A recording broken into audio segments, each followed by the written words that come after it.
Muy buenos días, ¿cómo están? Es bueno ver algunos rostros conocidos de años, es bueno verlos a cada uno de ustedes, es bueno ver a personas que nos visitan por primera vez, bienvenidos. Y bueno, gracias a cada uno de ustedes que se toman el tiempo para estar en este lugar.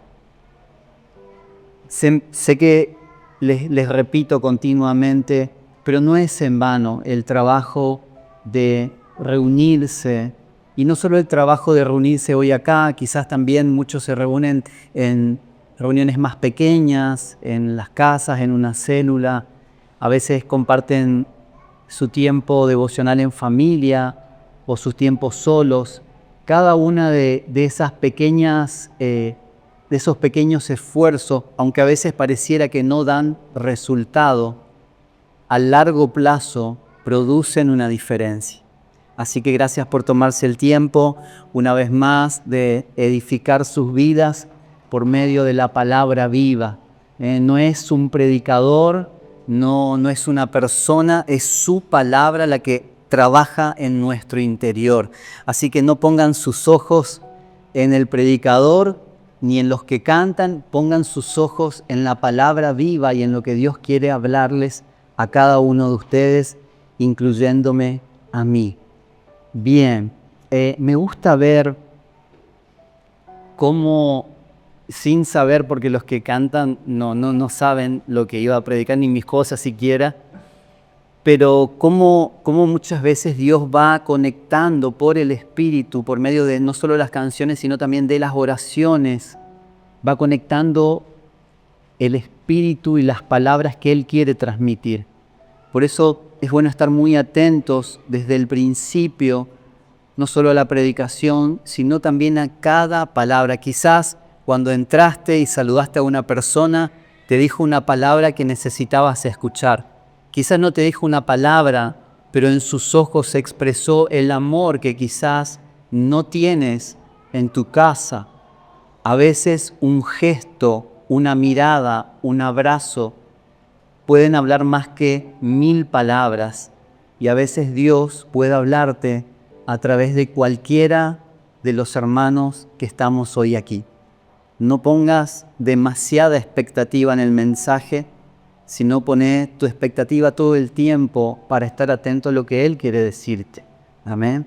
A veces, no sé si quizá me pasó a mí, pero creo que a muchos nos pasó que ponemos demasiadas expectativas en un predicador.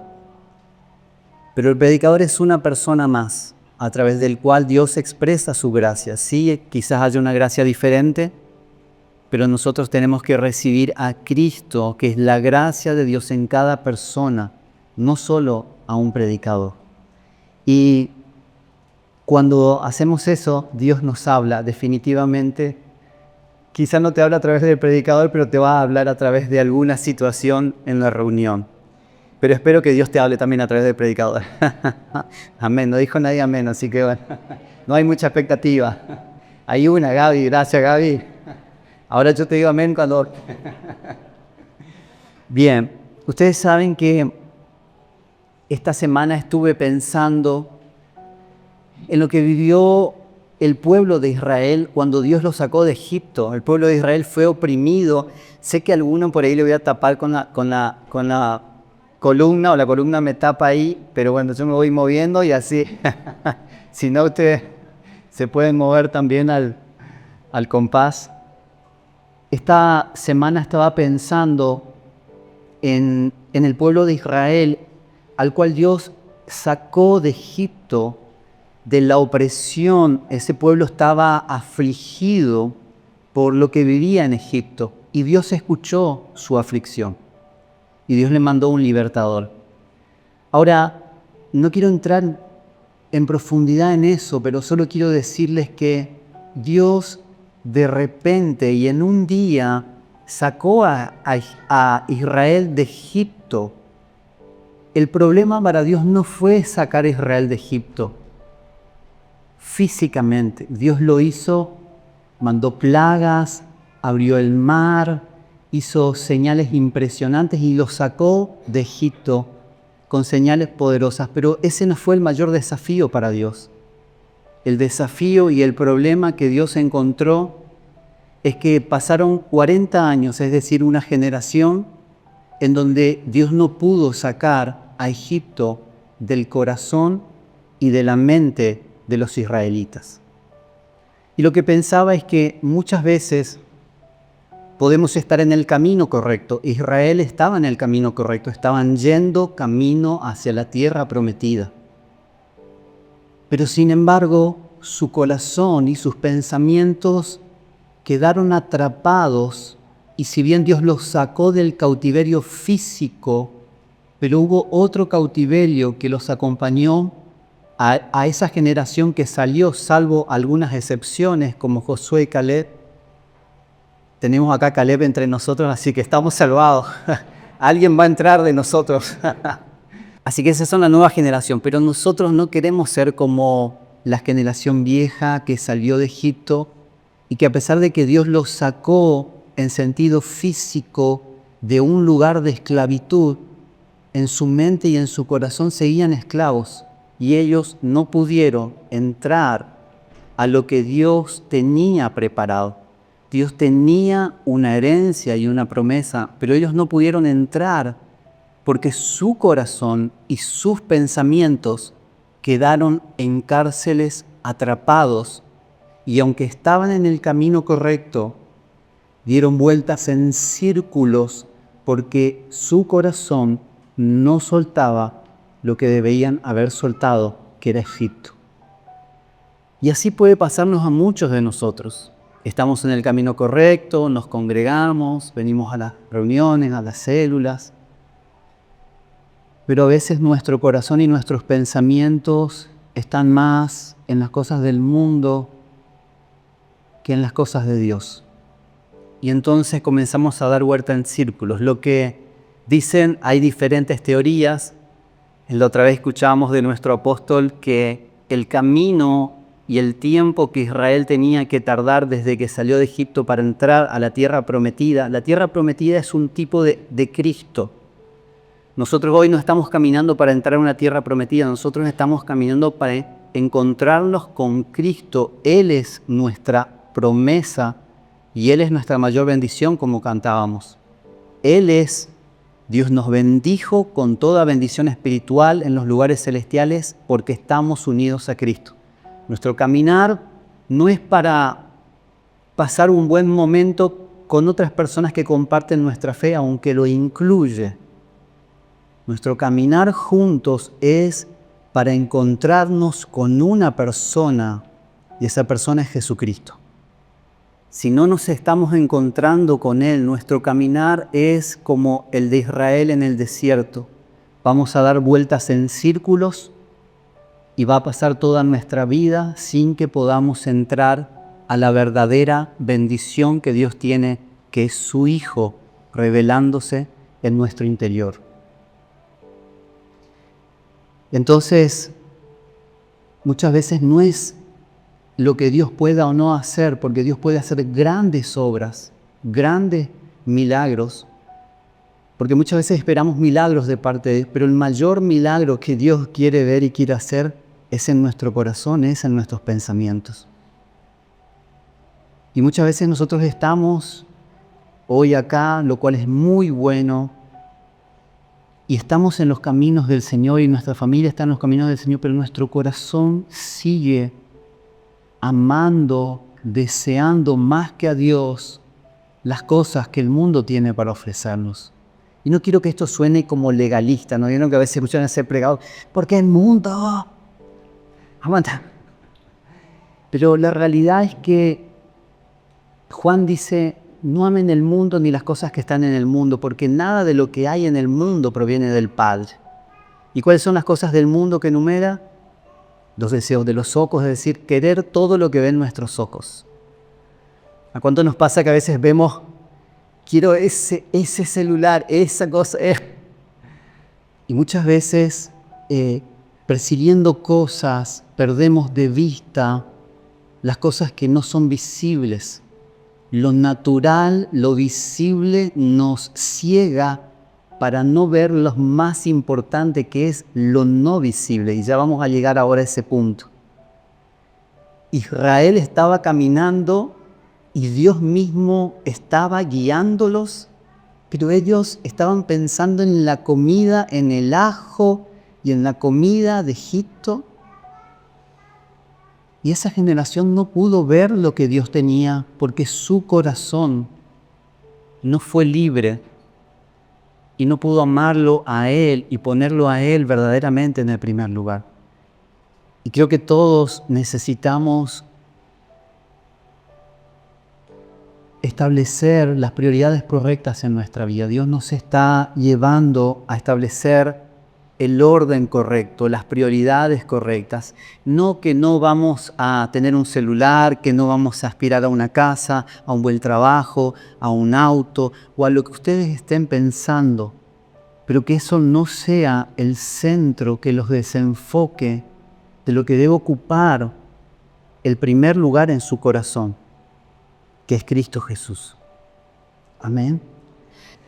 Voy a enganchar con lo que tenía pensado, voy a entrar al tema hoy, pero quiero enganchar con lo que estuvimos hablando porque también sé que hay muchas personas que estuvieron de vacaciones, hay otros que estuvieron multiplicando la familia y por diversos motivos hay varios que se perdieron, así que saben que considero que es muy importante que podamos tener un hilo conductor. Cristo es nuestro hilo conductor. Pero necesitamos tener un hilo conductor de las cosas que estamos hablando. Necesitamos entender que no venimos a hablar temas sueltos, sino que hay una conexión y que cuando pasamos por todo un año no hay temas sueltos al azar, sino que hay una conexión que los va entrelazando. Y es importante que no nos perdamos ese hilo conductor. Entonces, para los que se perdieron, yo les voy a recordar. Pero quiero simplemente mencionar algunas cosas que nos van a dar pie para el tema de hoy, pero que son importantes de poder tener en mente, entendiendo que Dios quiere sembrar y grabar su palabra en nuestros corazones. Dios no quiere que nos olvidemos de lo que Él está hablándonos. Dios no quiere que cuando salgamos mañana o hoy mismo a la tarde y a partir del lunes en la semana, en nuestros trabajos y en nuestra vida cotidiana, nos olvidemos de las cosas que Dios nos está hablando.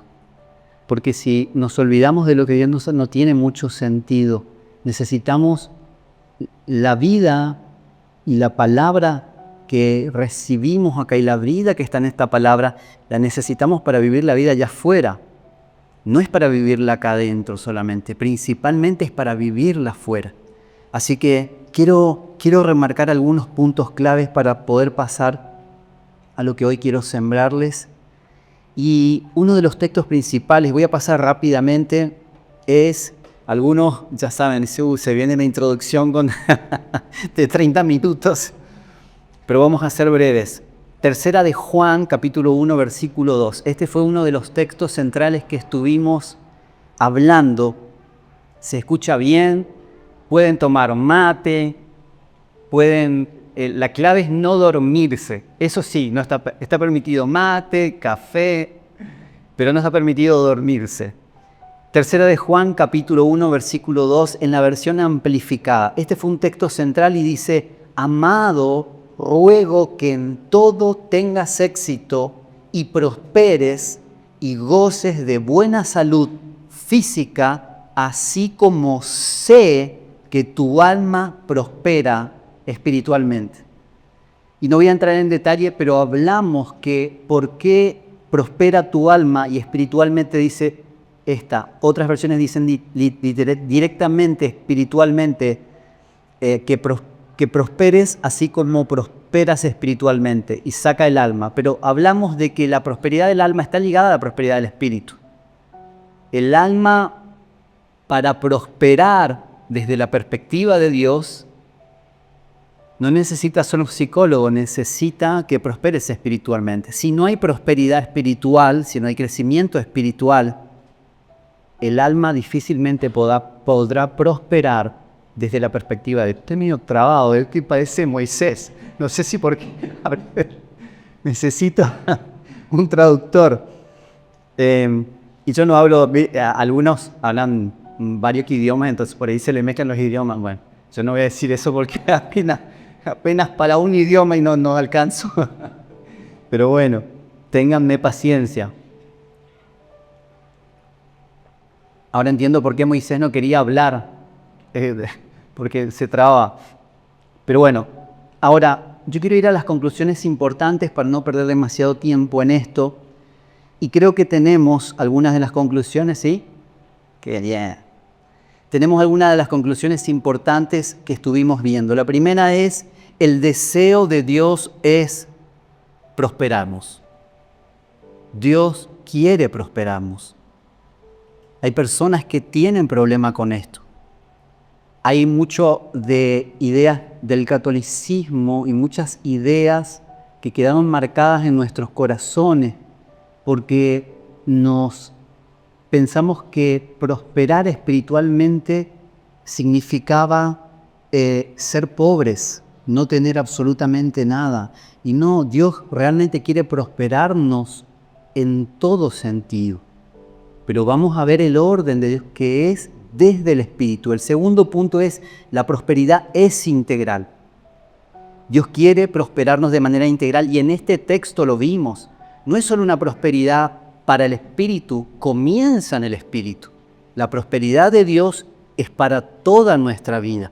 Comprende nuestra alma. Hay muchas personas que son prósperas económicamente, pero en su alma están devastadas. No tienen gozo, no tienen paz, no tienen felicidad. Hay personas que cuanto más prosperan, tienen una facilidad para los negocios, pero su alma está totalmente afligida, desahuciada. Entonces, ¿de qué vale para Dios una persona que prospera si su alma no prospera? Pero la raíz de la prosperidad del alma, como lo dijimos, es la prosperidad del espíritu. Una persona que alimenta y cultiva la vida del espíritu y crece su espíritu, su alma está anclada al espíritu. Juan dijo, es necesario que yo mengüe para que Jesús crezca. Cuando Jesús representa la vida del espíritu. Cuando la vida del espíritu crece en nosotros, comienza a tomar el gobierno de nuestra vida y el alma comienza a soltar. Si el alma está demasiado fuerte, en realidad es porque está evidenciando que el espíritu necesita crecer y fortalecerse. Ahora, esto no es para que digan estoy perdido, para que se frustre, porque todos estamos trabajando en esto. Lo importante es que vayan sucediendo ajustes en nuestra vida. O sea, no es que seas perfecto, no pretendas ser perfecto, no pretendas no equivocarte, no pretendas no tener quizás un arranque de ira, no pretendas no enojarte, no pretendas no afligirte, no pretendas no preocuparte.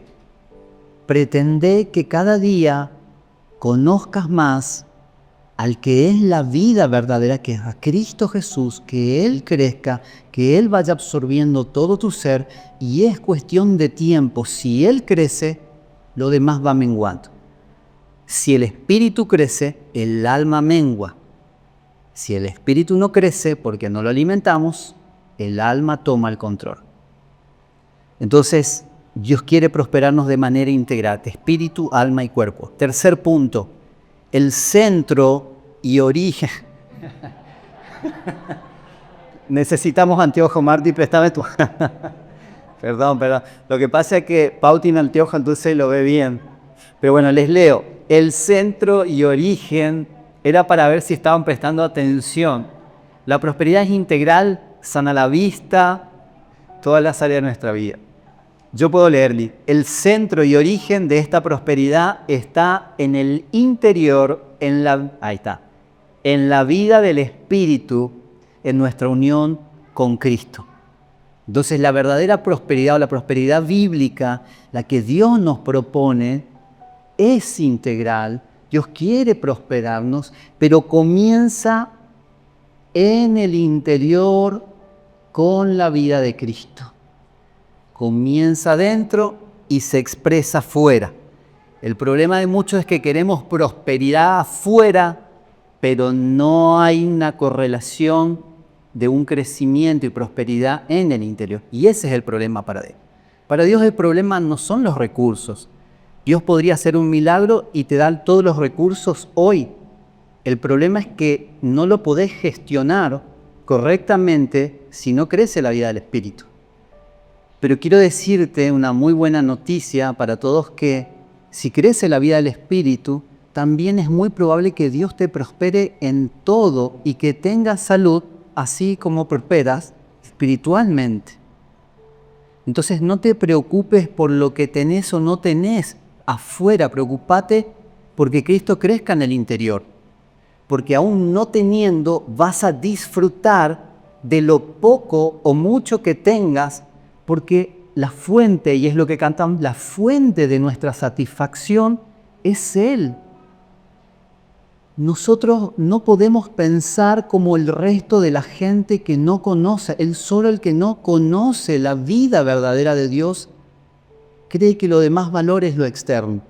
Y piensa que cuando tenga tal o cual cosa va a estar bien. No, nuestro mayor valor es interno. Porque tengas o no tengas, no hay problema, porque estás disfrutando igual. Ahora, cuando tenés y sabés disfrutar porque disfrutás de la vida de Él, vas a disfrutar mucho más las cosas que Dios te dé afuera. Pero si estás pensando que lo que va a ser tu fuente de bendición es lo que viene afuera, el día que no lo tengas vas a ser la persona más frustrada del mundo y vas a pensar que Dios no está con vos. Por eso necesitamos erradicar el pensamiento a donde a muchos se nos atrajo a las iglesias diciéndonos que Dios nos iba a resolver todos los problemas. Y eso es una mentira que tenemos que erradicar. Dios, más que resolverte los problemas de afuera, quiere resolverte los problemas adentro. Porque si Él resuelve los problemas de tu alma, si Él resuelve las prioridades en tu interior, hay muchas cosas que se van a resolver más rápido afuera. Entonces no dediques tanto tiempo a resolver problemas afuera. Deja que Dios trabaje en tu interior resolviendo cosas adentro y puedo asegurarse que van a ir más rápido muchas cosas afuera. Amén. Bueno, el último punto de esta primera parte es el punto número 4. La prosperidad bíblica implica generosidad. El propósito de la prosperidad bíblica no es para la acumulación personal. El mundo te propone el éxito personal en el sentido de la acumulación y el beneficio personal y el crecimiento personal. Pero la prosperidad bíblica tiene un propósito que no es solo bendecir tu vida, tu familia, tu casa, sino es que seas un canal de bendición para otras. Primeramente, compartiendo acerca de la vida que es Cristo, que está en tu interior, pero también a través de todo lo que Dios te da. Nosotros somos administradores de lo que Dios nos da, primeramente de su vida en nuestro interior, pero también somos administradores de nuestro tiempo, de nuestros recursos y de todo lo que Dios nos da. Entonces la prosperidad bíblica implica generosidad, porque la generosidad es una expresión de la vida de Dios. Dios no escatimó ni a su propio Hijo, sino que nos entregó junto con Él todas las cosas. O sea, si Dios nos dio su propio Hijo, dice, ¿cómo no nos dará con Él todas las cosas? Para Dios no son un problema todas las cosas, porque Él nos dio lo más valioso que tenía, que era su propio Hijo. Y entonces, si Él está en mí, una expresión de su vida en mí es la generosidad en todo lo que tengo y en todo lo que Dios me da. Amén. Bien. Después pasamos al Salmo 1 rápidamente. Esto es solo la introducción, pero después, una vez que despegamos ya, es corto el vuelo, así que vamos a terminar a tiempo. Después me sigue Gaby, así que mi esposa me dice, mira que hoy se están trascendiendo y tengo que darle tiempo a Gaby ahí también. Así que bueno, en el Salmo 1 nosotros hablamos del hombre bienaventurado. Ahí está, bienaventurado el hombre que no anda en el consejo de los impíos, ni se detiene en el camino de los pecadores, ni se sienta en la silla de los burladores. Más bien, en la ley del Señor está su delicia, y en ella medita de día y de noche, será como un árbol plantado junto a corrientes de aguas, que da su fruto a su tiempo y su hoja no cae, y todo lo que hace prosperará. Y rápidamente quiero enumerar unos puntos que son las ideas centrales que sacamos de este salmo. Esto lo trabajamos en las mesas, pero un poco yo no pude desarrollar este tema. Igual no lo voy a desarrollar ampliamente, pero solamente quiero sentar algunas bases para pasar al siguiente tema. La idea central es que la verdadera prosperidad no es un golpe de suerte, no sucede de la noche a la mañana. No es un buen trabajo, no es que, no sé, tenga lo que yo quiero y no sé, a mí me pasó que por años orábamos por una casa y mi papá me decía, no te voy a dar la casa, no, eso la voy a vender y voy a gastar toda la plata. Y me lo decía directamente a la cara y no tenía problema. Y un día fuimos a ver a un amigo de él y él decía, vos le tenés que dejar la casa al campo a tu otro hijo y esta casa acá le dejas a Juan, que era... Y entonces dice, ¿y yo qué? ¿Y yo qué? Él ya en ese momento no podía ni hablar, así que imagínense el nivel de egocentrismo. Él se pensaba gastar todo porque sabía que no se iba a poder llevar nada. Pero Dios cambió después los planes. Nosotros oramos simplemente y oramos por años. Y un día el Señor nos regaló no solo la casa, sino que una camioneta nueva que Él se compró y a los 6 meses ya no la pudo usar más. Pero la prosperidad no es una herencia. La prosperidad de Dios no es un golpe de suerte. Sí, obviamente lo vas a disfrutar. Y si tu corazón está centrado en Él, vas a poder aprovechar bien esa herencia. Pero la prosperidad no es mucho más que eso. Entonces sí, está bien que ores por esas cosas. Y Dios seguramente te las va a dar si tu corazón es el correcto. Pero la prosperidad que Dios propone va más allá, es más profunda. Comienza en el plano no visible, pero también se exterioriza en el plano visible. Ahora, el Salmo 1 sacamos estas conclusiones. La número 1, prosperidad es conexión, no acumulación. La prosperidad que Dios propone no es la que propone el mundo. ¿Por qué hablé hoy al principio de Egipto? Porque el pensamiento que estuvo en el corazón y en la mente del pueblo de Israel por 40 años, que no les permitió entrar a lo que Dios sí tenía, Egipto representa el pensamiento del mundo. Y nosotros, para combatir el pensamiento del mundo, necesitamos conocer lo que dicen las Escrituras, lo que Dios nos dice. El pensamiento del mundo llama éxito a la acumulación personal. Pero en el pensamiento de Dios, la prosperidad más que la acumulación, porque aunque puedas prosperar, no es eso para Dios. Para Dios la verdadera prosperidad es la conexión verdadera con Él. Él es la fuente no solo de todo lo que tenés afuera, sino que es la fuente principal de tu plenitud interior, que es lo que las cosas jamás te van a poder dar. Porque ese es el engaño del mundo. Cuando tenga tal cosa voy a ser feliz. ¿Te diste cuenta? No sé cuánto, algunos ya se dieron cuenta que cuando tuviste eso, que por lo que tanto oraste y soñaste y tuviste, sí. Después ya, ahora hay otra cosa nueva que estás buscando y eso ni siquiera lo pudiste disfrutar quizás. O tal vez sí, pero no era la fuente de satisfacción. La prosperidad empieza en la raíz, como en un árbol, en lo que no se ve. La raíz de un árbol no se la ve, pero es lo que sostiene al árbol.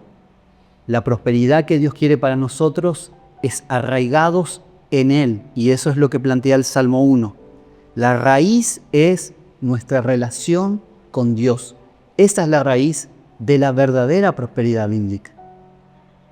Y su palabra, la palabra revelada, es la fuente de esa prosperidad. Por eso hoy les decía que para Dios no es un problema prosperarnos o darnos cosas. Para Dios no es un problema, para Dios el problema es la desconexión con Él. Estar desconectados con Él es el problema. Entonces, si te están faltando cosas, no pongas el foco en las cosas que te faltan. Poné tu foco en conectarte verdaderamente con Dios, pero no por interés. Oro para que Dios me dé. Cuando Dios me da, me olvido de Dios. No, que te conectes con Dios de corazón porque te importan más Él. Por eso dice, busquen primero el reino de Dios y su justicia, y las demás cosas, las añadiduras, van a venir solas. Punto número 2. Prosperidad es dar fruto, no aparentar éxito. Y este es un concepto también muy del pensamiento del mundo. El éxito, y se refiere muchas veces a lo visible, a lo que se puede medir. Entonces sos exitoso si te va bien en la empresa, sos exitoso si, no sé, tenés el título, igual estudiás. Pero tenés que saber, y todos tenemos que saber, que el éxito va más allá de un título, de un bien, de un buen trabajo, de un buen salario, de una buena empresa, de cosas materiales. La prosperidad bíblica es producir fruto. ¿Qué es producir fruto? Es que su vida sea vista en nosotros. Es que Él sea visto. Que si nosotros estamos prosperando es porque Él está creciendo en nosotros, Él está siendo visto. Él, su paz, su amor, su benignidad, su templanza, su mansedumbre, todos lo necesitamos. Todos lo necesitamos. Pero una evidencia de la prosperidad es que se expresa en nosotros el carácter de Cristo, que fue manso, que vino para servir, no para ser servido, que aunque tenía el poder para destruir a sus enemigos, los amó hasta la muerte. Ese es el carácter y el fruto que Dios quiere que expresemos. 3. Prosperidad es permanecer en medio de las estaciones. Prosperidad es permanecer en medio de las estaciones. Muchas personas, justamente con esta idea con la que muchos fueron atraídos al Evangelio, entran en crisis cuando atraviesan momentos difíciles porque se les prometió un Evangelio donde Dios les resolvería todos los problemas. Entonces, cuando hay problemas, cuando hay crisis, cuando hay situaciones que no pueden resolver, cuando hay enfermedad, cuando hay... Ustedes pónganle el nombre que quieran, seguro todos tenemos nuestras propias crisis. Pero cuando vienen las crisis, entramos en crisis. Pero a veces en sí no es tanto por la crisis, sino por el sistema de pensamiento que tenemos. Ese es el sistema de pensamiento del mundo. Es lo mismo que le pasó a Israel. Salieron de Egipto, pero Egipto seguía en su mente y en su corazón. Querían las mismas cosas, porque ahora estaban en el desierto. Eran libres, pero no tenían el ajito, no tenían el pancito de Egipto. Dios les dio maná, pero no, ellos querían comer carne. Entonces Dios les mandó codornices.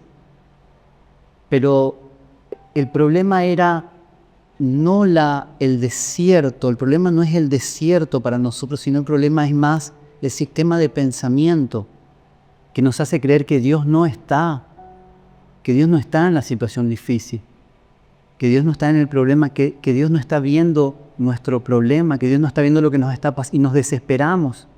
Porque decimos, Dios no me escucha, Dios no ve lo que me está pasando, Dios no ve lo que estoy sufriendo. Sí, Dios lo ve. Y lo que tenemos que saber con toda certeza, que no es solo que Él lo ve, sino que Él está en tu interior. ¿Cómo no vas a ver lo que te pasa?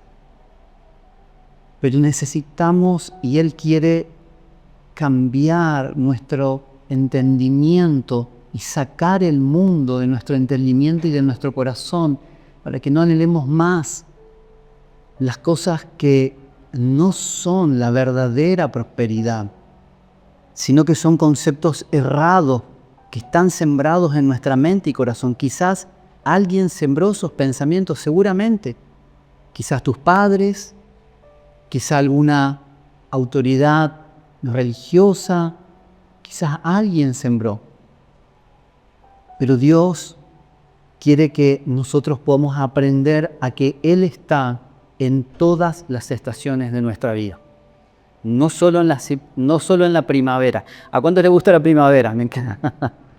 Quisiera ir a vivir a esos países donde hay solo clima tropical, playas, o no sé, como en el sur. Bueno, aunque no me gusta mucho la nieve, el frío, así que me vendría para acá Pero a muchos nos gustan algunas estaciones, pero nuestra vida tiene distintas estaciones. Hay estaciones de sequía, como ahora, de calor, donde sufrimos calor, donde nos agobia, que a veces las situaciones de la vida son agobiantes, pero son estaciones y Dios está con nosotros y está con vos en cada estación. Dios no solo está en la bonanza, también está cuando a veces pasamos escasez, pero Él está. Quiero que puedas ver que Él está trabajando y a Él le encanta trabajar en toda estación. Y el último punto, y ahora sí ya vamos a ir a la recta final donde quiero sembrarles unos pensamientos.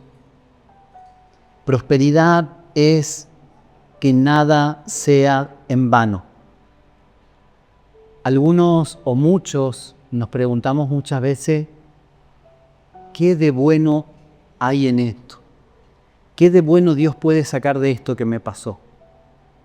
¿Qué de bueno puede tener esta tragedia?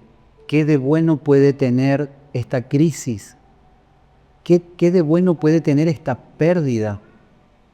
Sé que muchas personas han perdido muchas cosas. Nosotros también como familia perdimos muchas cosas. Pero saben, a los que le aman, y esto no es un cliché, a los que le aman a Dios, yo no sé cómo sucede, pero Dios se encarga de hacer que si le amás, cada cosa que pases, Él la va a acomodar para tu vida. Doy un ejemplo, pero cada uno tendrá el suyo. Yo me crié sin mi papá, no lo conocí, sufrí muchas cosas por no tener un padre. De hecho, no tuve por tiempos también a mi mamá, porque trabajaba, nosotros vivíamos en el interior y ella venía a Corrientes y toda la semana uno estaba con ella, entonces me criaba ahí como chimbito, como dicen. Y tuve algunos episodios y crisis por causa de no tener una identidad de un padre. Pero muchos años después, a los 19 años para ser más exactos, cuando yo lo conozco a mi papá, y en realidad algunos años después cuando conozco al Señor, yo entendí por qué era mejor no haberme criado con mi papá. No es que mi papá sea una mala persona, pero es simplemente lo que a él le enseñaron. Cuando yo lo conocí, él tenía varias mujeres, tenía amantes, era su vida. Y para mí no hubiese sido bueno criarme en ese contexto. Ahora, claro, tuve que pasar otras cosas, pero Dios se encargó de resolver el problema de la paternidad, porque mi verdadero padre es Él. Y si bien Dios usó a una persona y Dios usa a las personas para traernos al plano visible, pero nuestro Padre eterno, el que nos pensó, el que nos amó, el que nos escogió, el que nos predestinó para adoptarnos como sus hijos, es nuestro Padre eterno.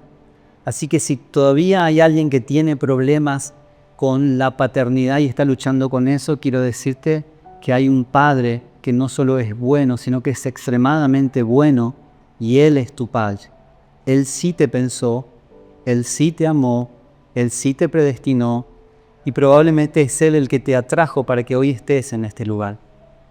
Amén. Así que problemas de paternidad deberían quedar resueltos por el amor del Padre. Pero necesitamos experimentar su amor para entender verdaderamente que Él es nuestro Padre. Porque hasta que yo no lo experimenté, mi papá me esquina, mi papá esto, mi papá no me quiere, mi papá. Cuando descubrís quién es tu Padre verdadero, se terminan los problemas. Y ese día yo le dije, Señor, gracias. Ya no oro por la casa, ya no oro porque Él me está administrando lo que vos me vas a entregar a mí. Y fue así. Así que bueno, gracias a Dios porque Él es nuestro Padre eterno. Bien, ahora sí, tengo... Gaby, ¿cuántos minutos? Ella, si es por Gaby, nos vamos a quedar hasta las 3 de la tarde, les aseguro. Porque ama la palabra y puede estar ahí. Es como María que se sienta delante de Jesús y bueno. Pero mi esposa me está marcando el tiempo y va, nada, no es que sea mala, sino que tenemos que comer. Cada uno tiene sus familias, así que queremos respetar los tiempos. Bien, quiero hacer una conexión del Salmo 1, que fue un poco lo que estuve resumiendo, con Efesios capítulo 3, que es un texto muy conocido y lo quiero leer.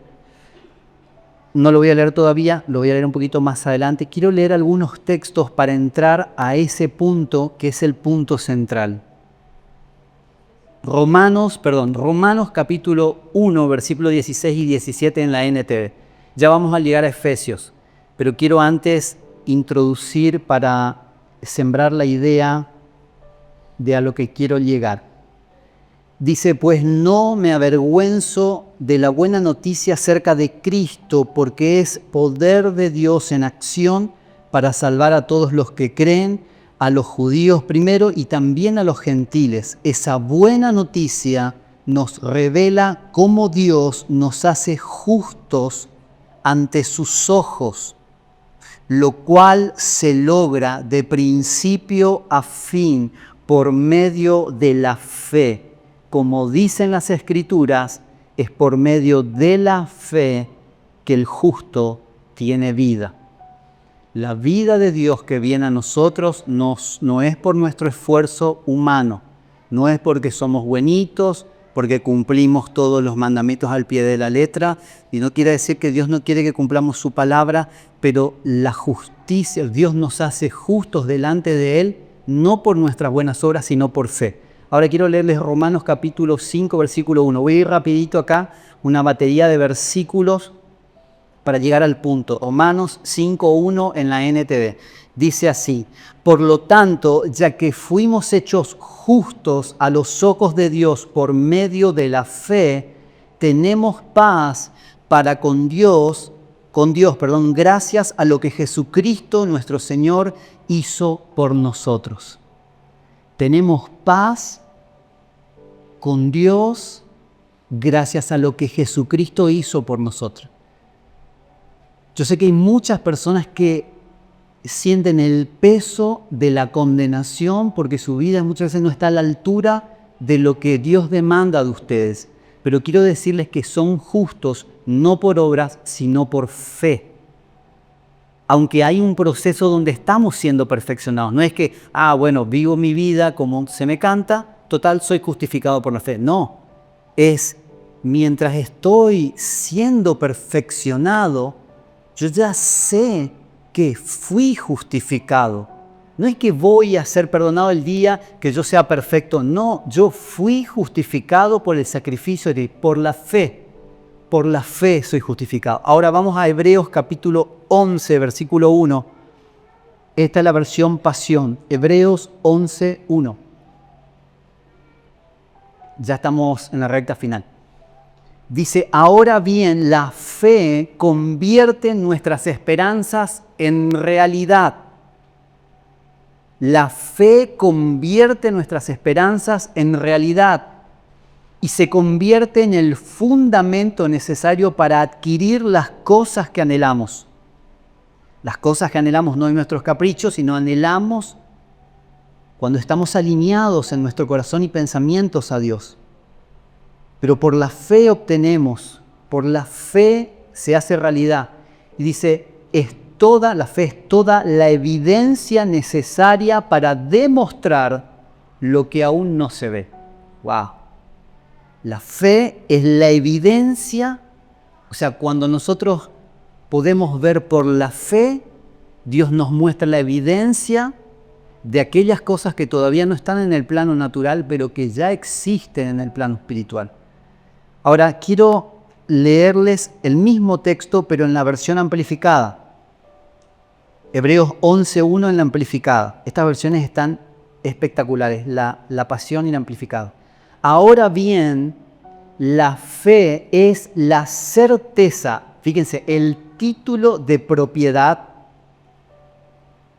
la confirmación.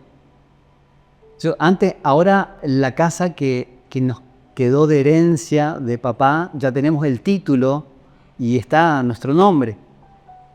Pero antes estaba solamente en el plano de la fe. O sea, Dios me dijo, yo soy tu padre y yo te entrego a su tiempo las cosas. Estaba en el plano, yo tenía la certeza, pero no tenía en el plano natural el título de propiedad. Hoy ya lo tengo, pero la fe es el título de propiedad, es la confirmación, es la certeza de lo que se espera. Dice, está garantizado divinamente. Esta versión es así, o sea, así como la ven, por eso se llama amplificada, porque amplifica el concepto bíblico. Dice, y es la evidencia de lo que no se ve, la convicción de su realidad. La fe comprende como un hecho lo que no puede ser experimentado por los sentidos físicos.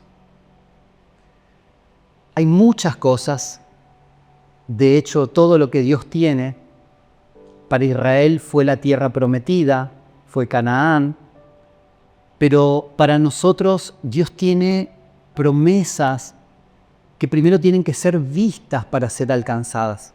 Y eso no se ve por sentidos naturales. Eso no se alcanza porque lo veo. Hay que creer para ver. No es que voy a ver para creer. Y ahora ya vamos a llegar a un pasaje que está muy bueno respecto a esto. Quiero avanzar un poquito. Dice Hebreos 11:3. Un poquito más adelante vamos. Hebreos 11:3 en la NBI dice así. Por la fe entendemos que el universo fue formado por la palabra de Dios, de modo que lo visible no provino de lo que se ve. Lo que hoy vemos no provino de lo que se ve, provino de lo que no se ve. Pero por la fe entendemos, por la fe comprendemos, o sea, por la fe podemos entender que Dios tiene cosas y podemos ver que Dios tiene cosas que no están físicamente, no están en el plano natural, no las puedo tocar, no las puedo ver, pero están, pero solo se pueden ver por la fe. Por eso la fe es locura para la gente.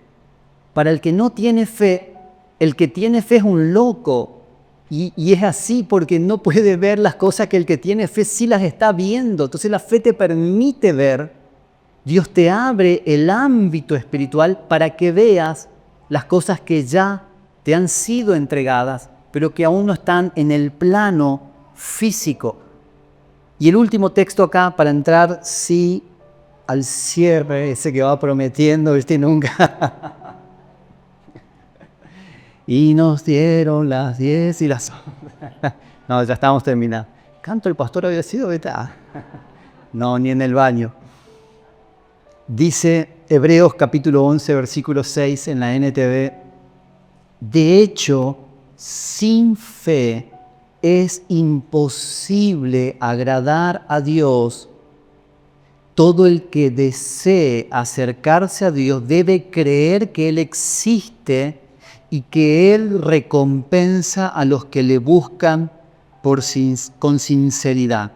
Sin fe es imposible agradar a Dios porque para acercarse a Él hay que creer que Él existe. Ahora, hay muchos pasajes acerca de la fe. Hebreos habla mucho, el libro de Hebreos, acerca de la fe. Ahora, quiero conectar, para cerrar el tema,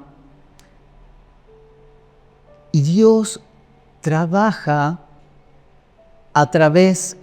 en nosotros a través de la fe y también trabaja con nosotros por medio de la fe para producir en otras personas. Dios trabaja por medio de la fe. Dios trabaja en el plano de lo no visible. nosotros estamos esperando todo el tiempo que Dios haga cosas en el plano de lo visible. Pero Dios trabaja principalmente en el plano de lo no visible. Lo que pasa es que para ver el trabajo de Dios se necesita fe, se necesita verlo por el Espíritu, se necesita ver en la dimensión de lo no natural, sino del plano espiritual. Pero por la fe se puede conocer a Dios. ¿Por qué dice sin fe el que se acerca a Dios es necesario que crean? Porque Dios es espíritu. ¿Alguien vio a Dios alguna vez en forma física? Quizás un fantasma, pero a Dios, dicen las Escrituras, jamás nadie lo ha visto en sentido físico. Pero sí lo podemos ver por los ojos de la fe. Podemos ver el obrar de Dios por medio de la fe. Podemos ver lo que Dios está haciendo por medio de la fe. Podemos entender que Dios está obrando en nuestras casas, aunque a veces no esté todo ordenado como quisiéramos. Podemos entender que Dios está prosperándonos, aunque nuestra economía esté en rojo en el banco. La fe te permite ver el obrar de Dios. Y los sentidos naturales no jamás podrán mostrarte la obra de Dios. Es por medio de la fe. Por eso el que se acerca a Dios necesita creer, porque es por fe. Entendemos por la fe en lo que Dios está haciendo. Ahora quiero leerles un pasaje que está muy bueno. Estos eran los discípulos de Jesús. Miren los discípulos que Jesús tenía. Juan capítulo 20, versículo 24 al 29. Ya estamos, no era que yo iba a terminar, no, ya estamos casi. Cuando Jesús resucitó, comenzó a aparecerse, y se aparece primero a los discípulos y había uno que no estaba. Entonces los otros le contaron, pero él dijo, si no veo, no creo. O sea que no sos el único, si te está pasando, también a Jesús le pasó con sus discípulos. Dice acá Juan 20, versículo 24. Juan 20, ¿ese lo tienen? ¿No? Ahí está. Bien. Voy a contar una anécdota, no una anécdota, sino igual no voy a decir quién para que no. Ayer una persona me dice, tengo la Biblia, la letra de la Biblia muy chica, entonces van a pasar en la pantalla. Sí, vamos a pasar, quédate tranquila que es bien grande. Bueno, necesitamos una pantalla más grande. Juan 20, 24 dice, Tomás, uno de los 12 discípulos al que apodaban el gemelo, no estaba con nosotros cuando llegó Jesús. Ellos le contaron, hemos visto al Señor, pero él respondió, no lo creeré a menos que vea las heridas de los clavos en sus manos y meta mis dedos en ellas y ponga mi mano dentro de la herida del costado. Wow. Parece que está exagerando, pero lo estaba diciendo de verdad. Entonces dice, 8 días después, a la semana más o menos, los discípulos estaban juntos de nuevo y esa vez Tomás se encontraba con ellos. Las puertas estaban bien cerradas, pero de pronto, igual que antes, Jesús estaba de pie en medio de ellos y dijo, la paz sea con ustedes. Entonces le dijo a Tomás, pon tu dedo aquí y mira mis manos, mete tu mano en la herida de mi costado y ya no seas incrédulo, cree.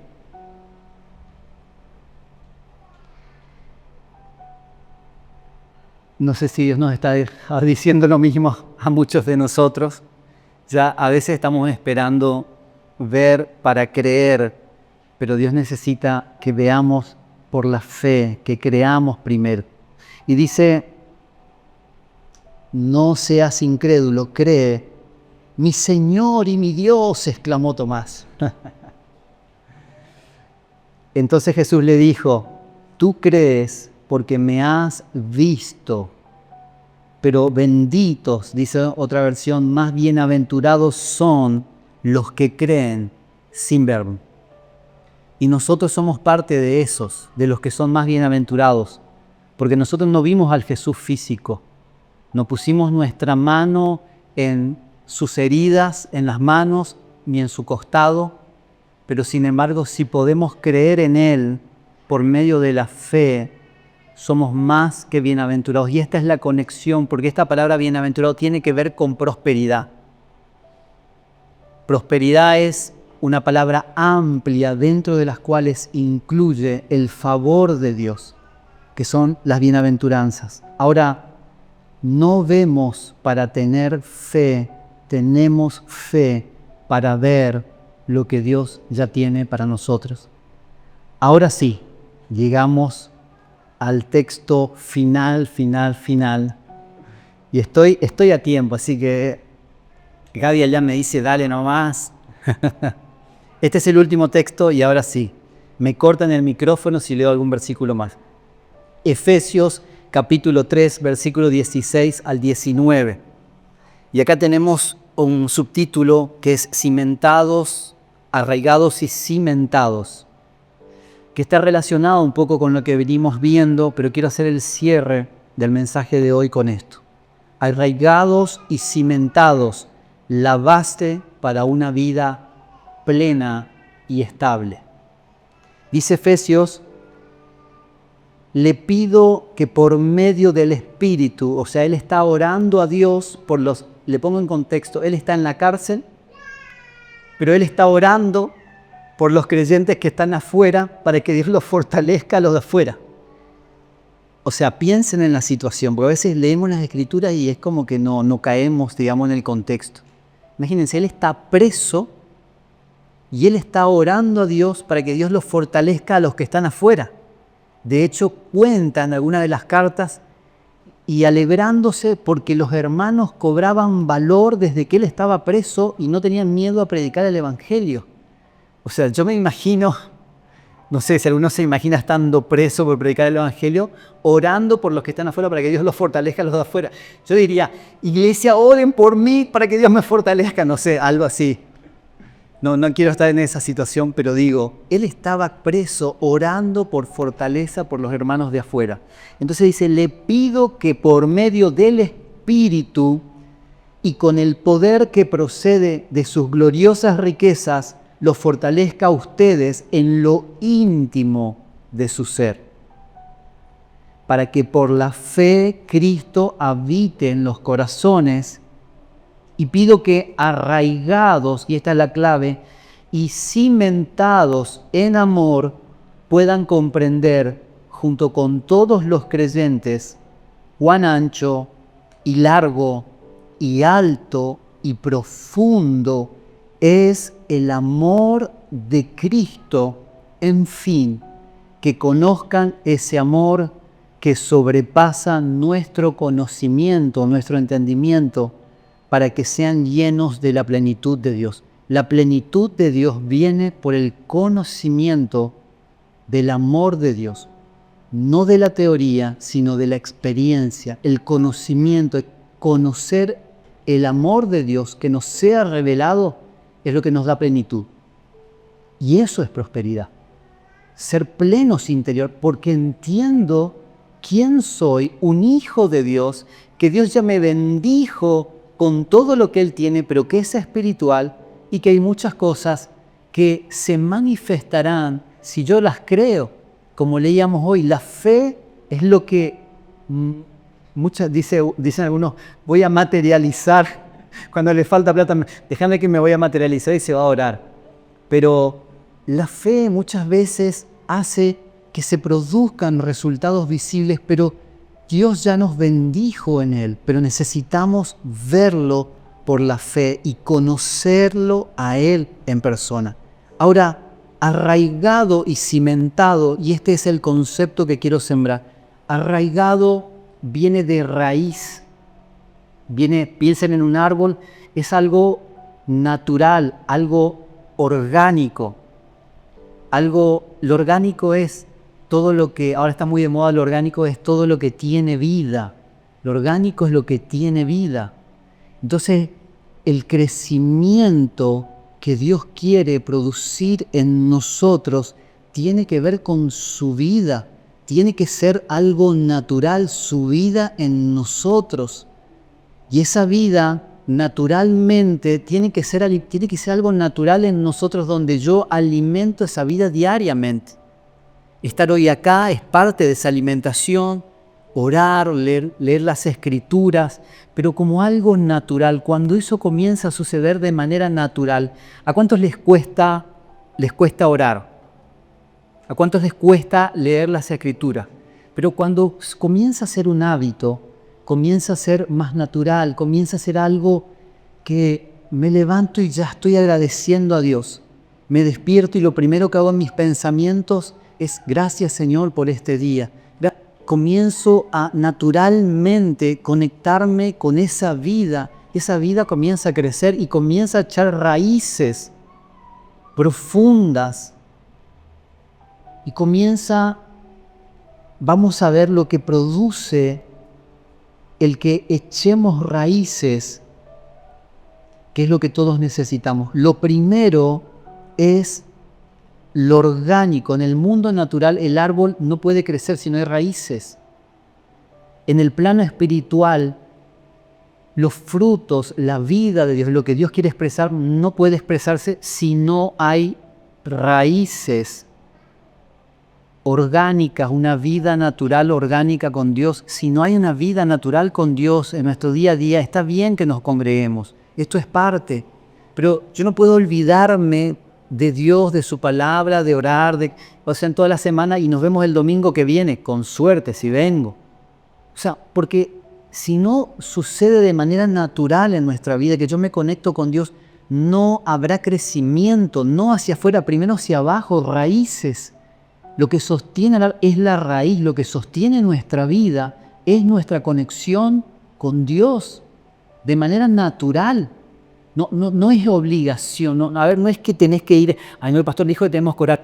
No, quizás a veces empieza como una obligación, pero tiene que ser natural. Tenés que encontrar en la oración tu fuente de abastecimiento para el crecimiento de tu vida interior. Porque si no la encontrás, lamentablemente, no va a crecer tu vida, no va a crecer mi vida si no hay conexión a la fuente. No es mágico, no es porque pase. Por eso nosotros no oramos casi por las personas. Porque queremos enseñarle que no es la impartición, es la vida que vos tenés que desarrollarla naturalmente. Es como si yo como un buen asado y te imparto por la fe y se transmite. No, vos tenés que ir a tu casa y comerte un asado. Bueno, la oración es así. Dios nos imparte en nuestra vida natural con Él. Ahora, cuando esas raíces crecen, y esto es lo que quiero conectar con la fe, las raíces están en el plano no visible. Para edificar tu vida necesitas fe.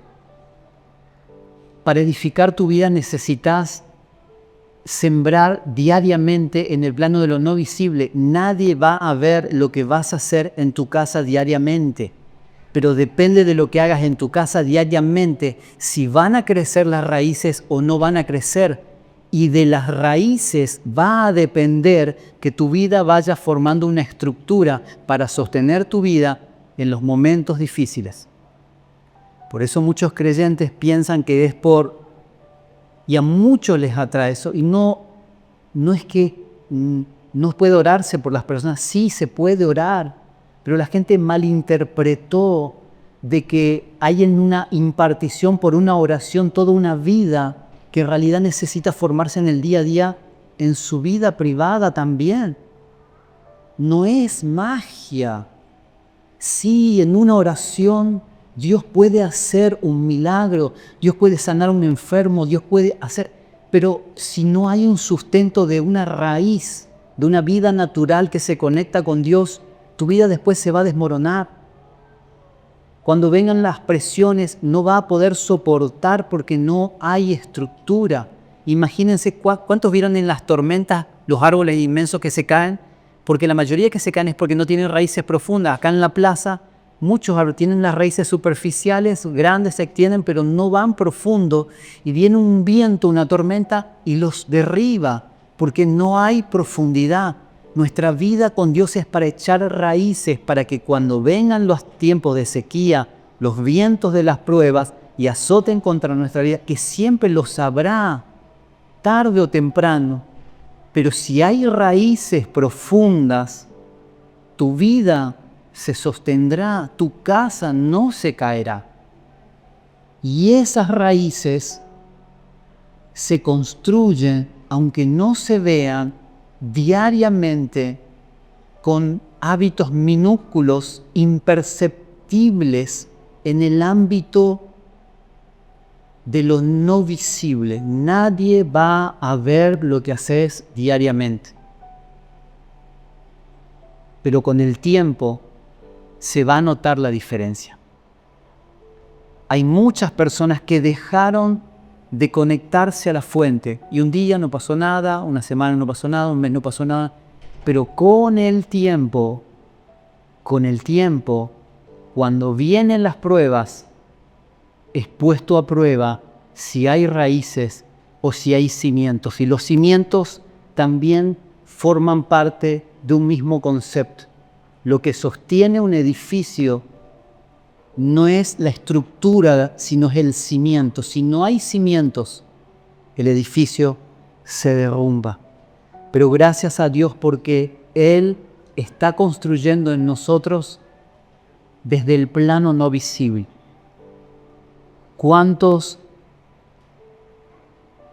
van a edificar en este tiempo en el ámbito de lo que no se ve? Ahí en tu casa, cuando nadie te ve, vas a tomar tu Biblia, vas a tomar el tiempo con el Señor. Esto es para todos nosotros. Yo sé, enfrento los mismos desafíos que cualquiera de ustedes. Trabajo como cualquiera de ustedes y entiendo las distracciones que hay en este tiempo, pero quiero decirles que sí se puede. Y lo que va a marcar la diferencia cuando vengan los vientos, cuando vengan las pruebas, va a ser si hay raíces, si hay cimientos en tu vida, que los edificaste diariamente en el plano no visible cuando nadie te vio. Amén.